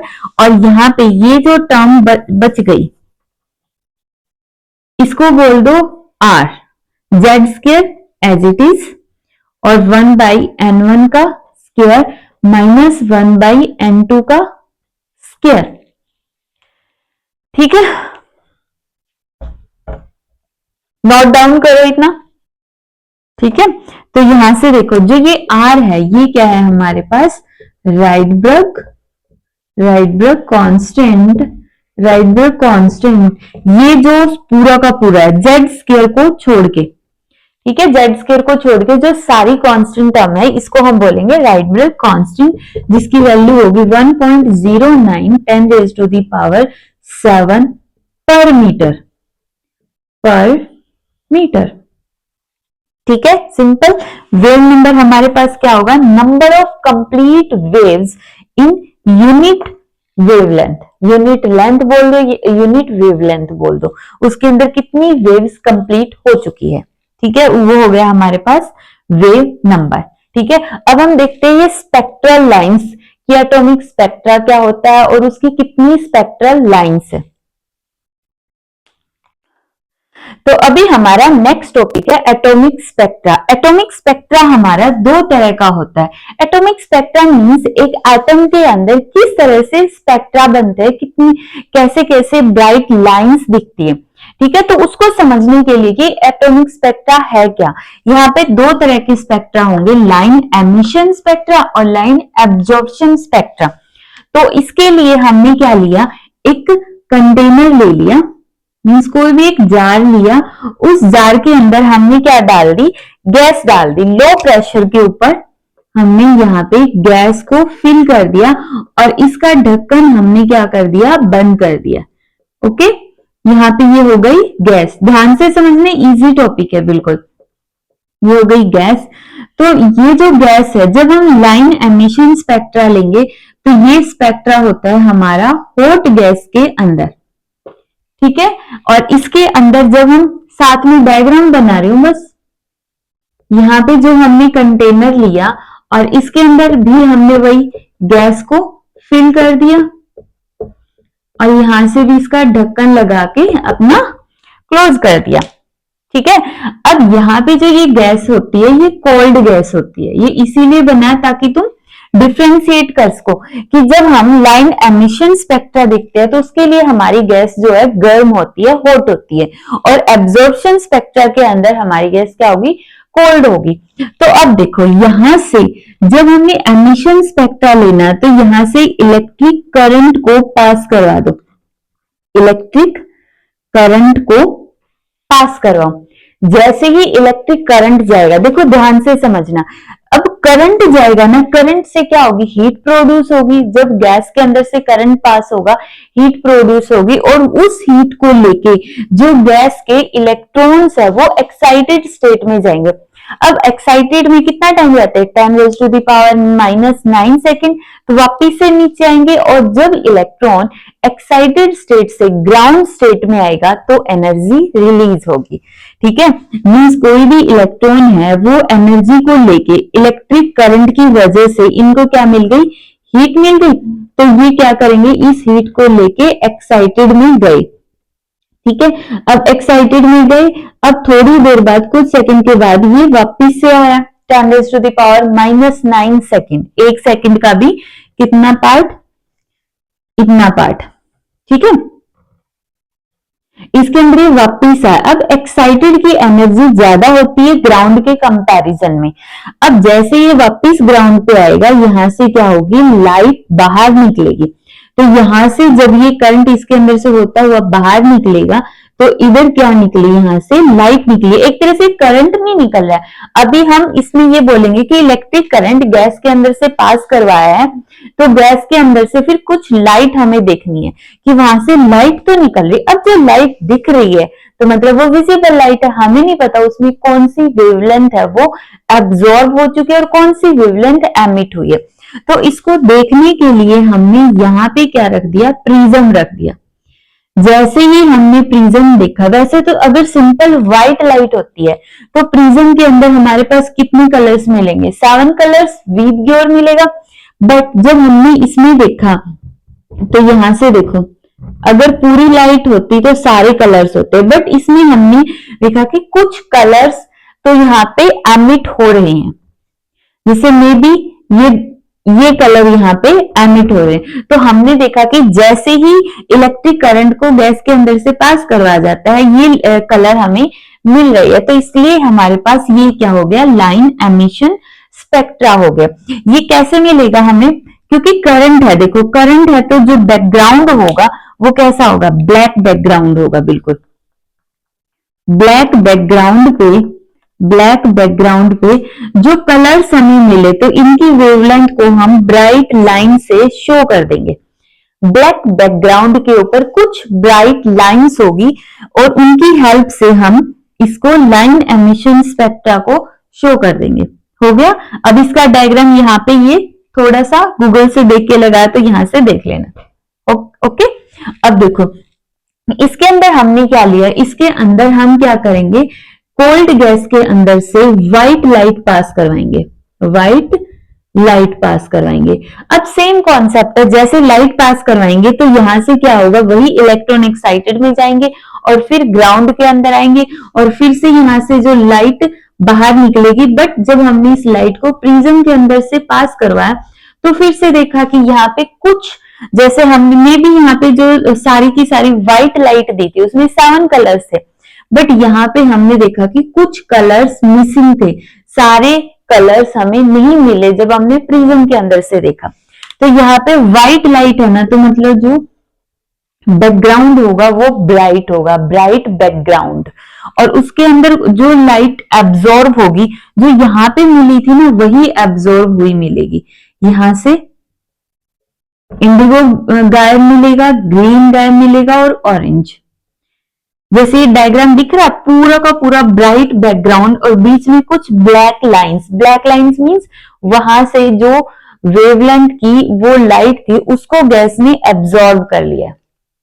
ठीक है, इसलिए हम इसको बोलते हैं लाइन एब्जॉर्प्शन स्पेक्ट्रा। क्लियर? अब जब हम इन दोनों स्पेक्ट्रा को स्टडी करेंगे तो यहां से हमारे पास कुछ स्पेक्ट्रल सीरीज बनी है, उस स्पेक्ट्रल सीरीज का हम स्टडी करते हैं।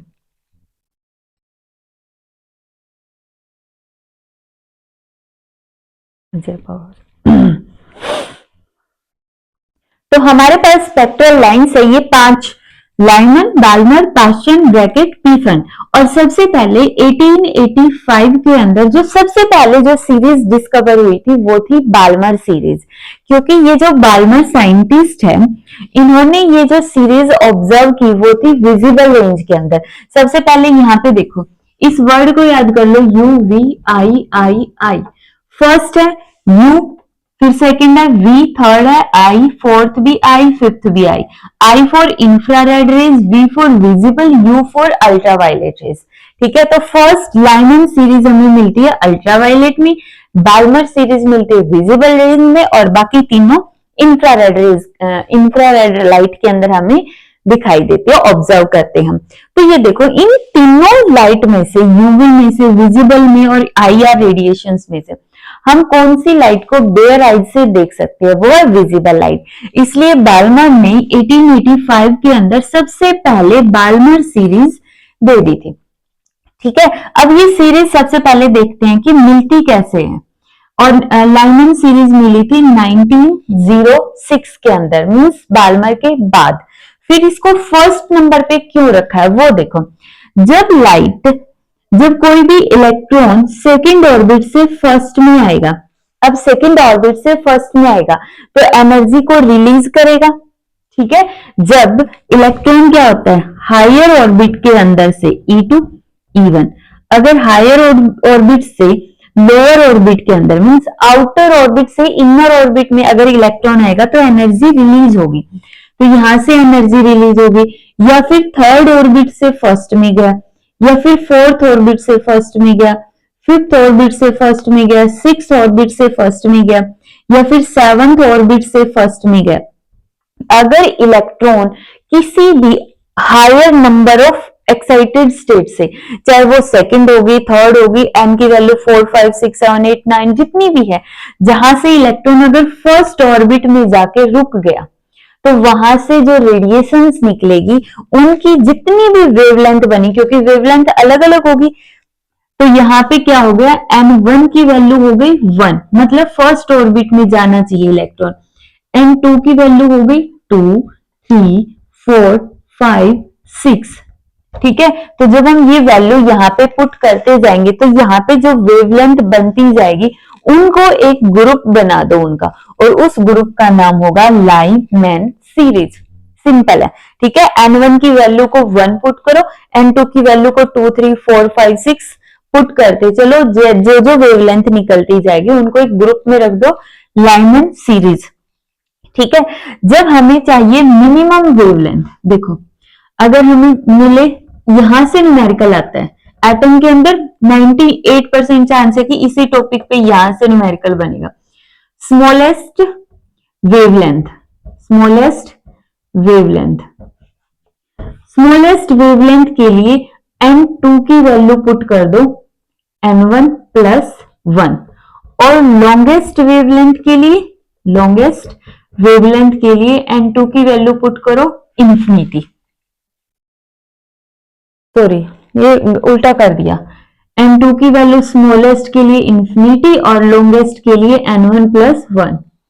ठीक है, ये हो गया, स्मॉलेस्ट के लिए इंफिनिटी मतलब उल्टा है, और लॉन्गेस्ट के लिए इसकी वैल्यू N1 + 1 ये पुट करनी है, कर दोगे। तो यहां से अपना न्यूमेरिकल निकल जाएगा। अब ये तो थी हमारे पास लाइमन सीरीज। अगर हमें चाहिए बाल्मर सीरीज, तो बाल्मर सीरीज के अंदर N1 कितना होगा 2, तो N2 कितना होगा 3, 4, 5, 6 सो ऑन। मींस अगर हमारे पास सिंपल कहां से आ रहा है, थर्ड ऑर्बिट से इलेक्ट्रॉन गया, फर्स्ट में जाने की बजाय सेकंड में रह गया, फोर्थ n = 4 से इलेक्ट्रॉन जंप करके n = 2 में गया, 5 वाले ऑर्बिट से 2 में गया, 6 वाले ऑर्बिट से 2 में गया, 7 वाले ऑर्बिट से 2 में गया और 8 वाले ऑर्बिट से भी 2 में गया। तो यहां से जब हायर ऑर्बिट से electron m is equal to 2 इस सेकेंड ऑर्बिट के अंदर जाके रुक जाएंगे, तो यहां से हर बार जो वेवलेंथ रिलीज होगी वहां से उन वेवलेंथ को एक ग्रुप बना दो और उस ग्रुप का नाम होगा बाल्मर सीरीज। अब यहां से एक पॉइंट याद रखने वाला, यहां से हमें मिलता है H alpha, H beta, H gamma. अगर हम N2 की वैल्यू 3 रख देंगे, N1 की वैल्यू 2 रहेगी, N2 की वैल्यू को 3 रख देंगे, तो जो वेवलेंथ निकलेगी उसको हम बोल देंगे H अल्फा, जो 6 पॉइंट समथिंग आती है, ठीक है, नैनोमीटर में। N2 की वैल्यू को 4 पुट कर दो तो वहां पे जो वेवलेंथ बने उसको H बीटा, और N2 की वैल्यू को 5 पुट कर दोगे तो बनेगी H गामा, ठीक है। अब पास्चन सीरीज में क्या होगा, N1 की वैल्यू होगी 3, N2 की वैल्यू होगी 4, 5, 6, 7 सो ऑन। इसी तरह यहाँ पे N1 की वैल्यू होगी 4 और यहाँ पे N1 की वैल्यू होगी 5। समझ गए? जैसे पीफंड सीरीज है, पीफंड सीरीज में फिफ्थ ऑर्बिट ये है, तो 6 से फिफ्थ ये है ना, 6 से इलेक्ट्रॉन गया फिफ्थ में, 7 से फिफ्थ में, 8 से भी फिफ्थ में, और यहां से जो रेडिएशंस निकलेगी उनका ग्रुप बना दो, वो आ जाएगा पीफंड सीरीज के अंदर। तो इस तरह से हमारे पास ये थी सारी की सारी पांचों स्पेक्ट्रल लाइंस, जो हमारे 12th के सिलेबस में 5 ही आती है, वरना इसके बाद भी है। ठीक है, हो गया सिंपल। N1 की वैल्यू इसके लिए 1, इसके लिए N1 की वैल्यू 2, इसके लिए N1 की वैल्यू 3, इसके लिए 4 और इसके लिए 5, सिंपल। और N2 की वैल्यू उससे एक बढ़ा के पुट करना शुरू कर दो, कितनी भी रख सकते हो, ठीक है। स्मॉलेस्ट वेवलेंथ के लिए N2 को इंफिनिटी पुट कर दो और लॉन्गेस्ट वेवलेंथ के लिए N2 को N1 प्लस 1 पुट कर दो। तो ये था हमारे पास एटॉमिक स्पेक्ट्रा। नेक्स्ट टॉपिक है हमारा de Broglie explanation of Bohr second postulate. अब बोहर का जो सेकंड पोस्टुलेट है वो हमारे पास था mvr is equal to nh divide by 2 pi, ठीक है। अब ये किसने दिया है, डी ब्रोगली ने। डी ब्रोगली जो हमने ड्यूअल नेचर के अंदर पढ़ा था ना, डी ब्रोगली ने क्या बताया था कि कोई भी मटेरियल पार्टिकल अगर मूव कर रहा है तो उसके साथ एक वेव एसोसिएटेड होगी, जिसको हम बोलेंगे मैटर वेव या डी ब्रोगली वेव, और उसकी वेवलेंथ होगी lambda is equal to h divide by linear momentum, और जिसकी वैल्यू mv होगी। तो एक तरह से इसका यूज करके हमें ये पोस्टुलेट डिराइव करना है, ठीक है। इसका यूज नहीं करना, हमें यूज इस इक्वेशन का करना और ये वाला पोस्टुलेट डिराइव करके दिखाओ। तो एक तरह से जब नील बोहर ने अपना ये पोस्टुलेट दिया था ना, उस टाइम तक ये नहीं पता था कि कोई भी पार्टिकल मूव कर रहा है तो उसके साथ एक वेव एसोसिएटेड होती है। उस टाइम पे तो सिंपल था कि कोई भी पार्टिकल है, ठीक है, मूव कर रहा है, पार्टिकल ही है। बट जैसे ही डी ब्रोगली सर ने 1925 के अंदर अपना हाइपोथेसिस दी, वहां से पता चला कि पार्टिकल अगर मूव कर रहा है तो उसके साथ वेव एसोसिएटेड है। तो वहां से एक प्रॉब्लम स्टार्ट होगी कि इलेक्ट्रॉन तो एटम में मूव कर रहे हैं ना ऑर्बिट में, तो इसका मतलब क्या वो भी वेव की तरह बिहेव करेंगे? अगर वो वेव की तरह बिहेव करेंगे फिर तो सिचुएशन और भी ज्यादा कॉम्प्लिकेटेड होगी एटम को समझने के लिए, कि एटम दिखता नहीं है, उसमें ऊपर से इलेक्ट्रॉन और भी छोटा है और उसमें से जो इलेक्ट्रॉन है वो भी एक वेव की तरह काम कर रहा है। तो थोड़ी कॉम्प्लिकेशन आ गई थी, बट फिर भी बाद में जाके इतने ग्रेट साइंटिस्ट हुए हैं, उन्होंने ये चीज डिस्कवर कर दी और हमसे पढ़ने में भी बहुत मुश्किल लग रही है, ठीक है। तो अब हम स्टार्ट करते हैं। देखो सबसे पहले जो डी ब्रोगली है उन्होंने, समझ गए ना, यहां से शुरू करना है। अभी हम यहां से शुरू कर रहे हैं ये सारी चीजें। तो डी ब्रोगली सर है, उन्होंने कहा कि एक एटम के अंदर न्यूक्लियस होगा और इसके चारों तरफ ये ऑर्बिट हो गया इलेक्ट्रॉन का, ठीक है, इलेक्ट्रॉन का ऑर्बिट है। एक्चुअल में ऑर्बिट कोई ऐसी लाइन नहीं है, ऐसा कोई स्पेस नहीं है, मतलब ऐसा ऑर्बिट का मतलब हम ये नहीं बोल सकते कि जैसे ये हो गया ब्रेसलेट हो गया, तो ये कुछ इस तरह का ऐसा नहीं है कि जिसके ऊपर से इलेक्ट्रॉन आराम से घूम रहा है, वो जैसे मार्कर ऐसे घूम गया। अब ऐसा कोई बाउंड्री बनी हुई थोड़े ना है, ये तो इलेक्ट्रॉन का पाथ है, ये ऐसे ही घूमेगा, जबकि यहाँ पे कोई बाउंड्री नहीं बनी हुई है। तो यहाँ पे एक्चुअल में कोई बाउंड्री नहीं बनी हुई है, जब हम छोटी क्लासेस में थे ना 9th-10th के अंदर, तब हमें ऐसे ही लगता था कि ऐसे कोई बाउंड्री बनी हुई जिस पर से इलेक्ट्रॉन उस बाउंड्री पर से जाएगा आराम से घूमता हुआ, बट ऐसा कुछ है ही नहीं। एमएससी में जाके पता चला कि ये डायग्राम भी गलत है। ऑर्बिट तो कुछ ऐसे ऐसे होते हैं। ये जो डायग्राम हमने बुक्स पे ही देखा था, कभी किसी टीचर ने बताया ही नहीं +2 बीएससी तक भी कि ऐसा एटम नहीं होता है, ऐसा एटम नहीं होता है, एटम ऐसा होता है। ठीक है, बट चलो देखो, तो डी ब्रोगी सर ने कहा कि इलेक्ट्रॉन जो है वो मूविंग पार्टिकल है। इलेक्ट्रॉन क्या है? एक मूविंग पार्टिकल है। अगर एक इलेक्ट्रॉन मूविंग पार्टिकल है, दैट मीन्स वो एक वेव की तरह काम करेगा। वेव की तरह काम करेगा तो इस तरह से वेव्स बनेगी यहां पे। ठीक है, ये थोड़ी छोटी बड़ी हो गई, कोई बात नहीं। बट यहां पे उन्होंने कहा कि ये जो वेव बनेगी ना, ये कुछ इस तरह से बनेगी कि ये कंप्लीटली पूरी सर्कमफ्रेंस को ओवरकम कर लो, जहां से शुरू हुई थी वहीं पे ऐसे फिनिश हो जाए। जैसे ये क्रस्ट तो ये ट्रफ, ये क्रस्ट ये ट्रफ, ये क्रस्ट ये ट्रफ, ये क्रस्ट ये ट्रफ। मतलब ऐसा नहीं हो सकता कि ये यहां से ऐसे शुरू हो और ऐसे ही खत्म हो जाए। अगर ये ऐसे खत्म हो गई तो इसका नेक्स्ट क्वेश्चन ऐसे आएगा जो इसको कैंसिल आउट कर देगा, और फिर से वही थ्योरी आ गई कि एटम अनस्टेबल है। ठीक है, तो ये जो इलेक्ट्रॉन है ये इतना स्मार्ट है कि इस तरीके से एडजस्ट कर रहा है अपनी वेवलेंथ को कि इसकी ट्रफ के बाद जहां से शुरू हुआ था क्रस्ट से, तो खत्म होगा ये ट्रफ के ऊपर। ठीक है, ये इतनी स्मार्टली अपनी वेवलेंथ को एडजस्ट करके ऑर्बिट के अंदर रिवॉल्व कर रहा है। और हम बोलते हैं ना कि ये फर्स्ट ऑर्बिट है, ये सेकंड ऑर्बिट है। ठीक है, तो बीच में क्यों नहीं रिवॉल्व कर रहा? क्योंकि इलेक्ट्रॉन को नहीं रिवॉल्व करना, उसकी एनर्जी है ही नहीं। बीच में जिसकी वेवलेंथ होगी, अगर वो इधर से घूम रहा है तो यहाँ पे जो वेवलेंथ आएगी वो कुछ ऐसी होगी कि क्रस्ट और क्रस्ट बन गई, यहाँ से ट्रफ कैंसल आउट और यहाँ से इलेक्ट्रॉन अनस्टेबल हो गया। तो यहाँ पे इस वजह से इलेक्ट्रॉन मूव ही नहीं करेगा। ठीक है, आई थिंक मैंने करवा दिया है, इजी वे में बता दिया, पर फिर भी नहीं समझ आ तो बहुत ज्यादा डिटेल में ऑलरेडी करवा रखे है ये टॉपिक। तो यहां से देखो, अगर मैं बोलूं according to de Broglie, according to de Broglie hypothesis, जो सर्कमफ्रेंस ऑफ द ऑर्बिट है, सर्कमफ्रेंस ऑफ द ऑर्बिट है, ये किसके इक्वल होगी? Integral multiple of wavelength. अगर मैं बोलूं यहां से लेकर यहां तक ही लगा लो, ये एक वेवलेंथ हो गई ना। वेवलेंथ क्या होती है?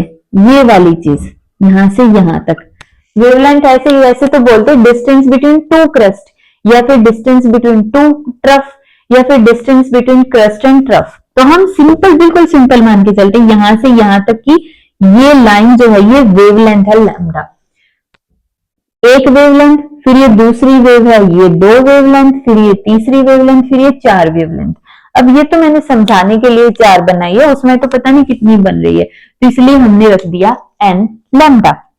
अब according to de Broglie lambda is equal to h divide by 2 pi. तो सरकमफ्रेंस का फॉर्मूला क्या होगा? 2 पाई r। सरकमफ्रेंस वैसे किसके इक्वल होती है? 2 पाई r। r की जगह n भी लगा लो, क्यों? क्योंकि अलग अलग सरकमफ्रेंस बनेंगे ना, अलग अलग ऑर्बिट्स हैं, इसलिए n h divide by 2 pi.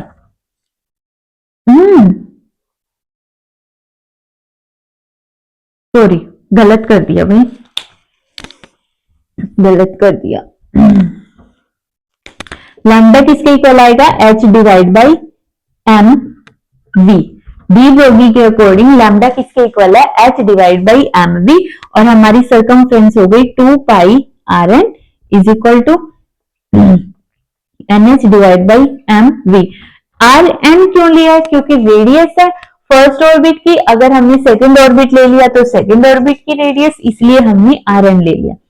M we को इस तरफ ले आओ, m we are N is equal to N H divide by 2 pi, जो कि हमारा है which is Bohr's second postulate. Which is Bohr's second postulate.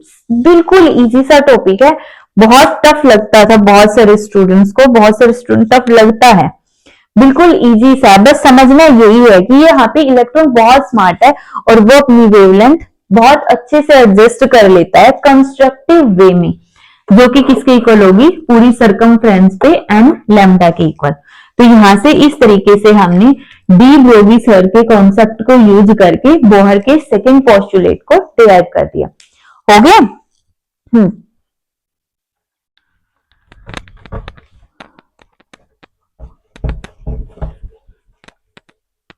और यहाँ इसके साथ ही हमारा नील बोहर मॉडल होता है खत्म, बट इसकी लिमिटेशन देखो, यहां से पढ़ लेना कि ये जो नील बोहर मॉडल है सिर्फ हाइड्रोजन के लिए ही बताया गया, किसी और एटम के लिए नहीं बताया गया। दूसरा, इन्होंने जो ये ऑर्बिट के बारे में बताया, सिर्फ सर्कुलर ऑर्बिट के लिए बताया गया, इन्होंने ये नहीं बताया कि ऑर्बिट ऑर्बिट हो सकते हैं ना, इलिप्टिकल ऑर्बिट भी तो पॉसिबल है, तो फिर सर्कुलर ऑर्बिट ही क्यों ले, और एक्चुअल में होते भी थोड़े इलिप्टिकल ऑर्बिट या सर्कुलर ऑर्बिट होते भी नहीं है। +2 तक हम बोलेंगे सर्कुलर ऑर्बिट, बीएससी में या ग्रेजुएशन में जाते ही हो जाएंगे इलिप्टिकल ऑर्बिट, ठीक है।